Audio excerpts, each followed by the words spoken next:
একজন নেতার মধ্যে কি কি গুণাবলী থাকা উচিত, এটি বলতে গিয়ে স্বামীজি বলছেন, নেতা হওয়া সহজ কথা নয়।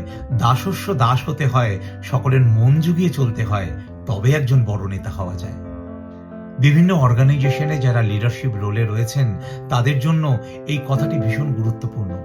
একজন লিডার যদি ভাবেন আমি একাই উন্নতি করব, আমার জুনিয়ররা কি করলো না করলো, তাদের কি হলো না হলো, আমার কিছু যায় আসে না, তাহলে তাকে বলি, একটা মইতে যতগুলো সিঁড়ি আছে আপনি তত ধাপই উঠতে পারবেন, তার বেশি আর উঠতে পারবেন না। আপনার হয়তো সাময়িক উন্নতি হবে, কিন্তু লং রানে আপনি আর এগোতে পারবেন না, যদি না মইটা অনেকজন মিলে তুলে ধরে। যখন মইটা আস্তে আস্তে অনেকজন মিলে নিচ থেকে আরো তুলে ধরবে, তখন আপনার আসল উন্নতিটা হবে। তবে আপনি একজন বড় নেতা হতে পারবেন এবং আপনার কেরিয়ারও সফল হতে পারবেন।